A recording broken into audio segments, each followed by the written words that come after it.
আজি মায়ে মোক দাদাজনৰ ৰিচেপশ্যন পাৰ্টিৰ কাৰণে ৰেডি হ'বলৈ ক'লে। মই ৰেডি হৈ আহি পালোঁ এয়া ফাইনেল দৰাঘৰ। আৰু আহি থাকোঁতে মোৰ ভণ্টি কি কৰিলে চাওকচোন।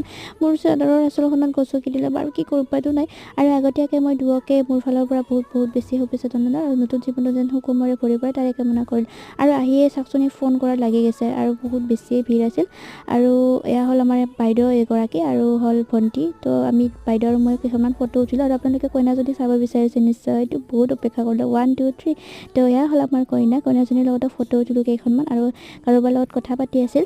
আৰু আমাৰ দাদা আৰু বৌ মানে ইহঁতৰ ফটোশ্বুট হৈ আছিল। আৰু কেমেৰামেনবোৰ মোৰ নিজৰে চিনাকি দাদাৰ নিচিনা হয়। আৰু বহুত অপেক্ষাৰ পিছত আমি খানা খাব পালোঁ কাৰণ বহুত বেছি ভিৰ আছিল আৰু খানাবোৰো বহুত টেষ্টি আছিল। আৰু মোৰ ফেভৰেট বস্তু আছিল চিকেন চিলি, বহুত বেছি ফেভৰেট হয় মোৰ। আৰু ইয়াতে মানুহ নাই, ক'ত আছে মানুহবিলাক চাব বিচাৰিছে নেকি? এয়া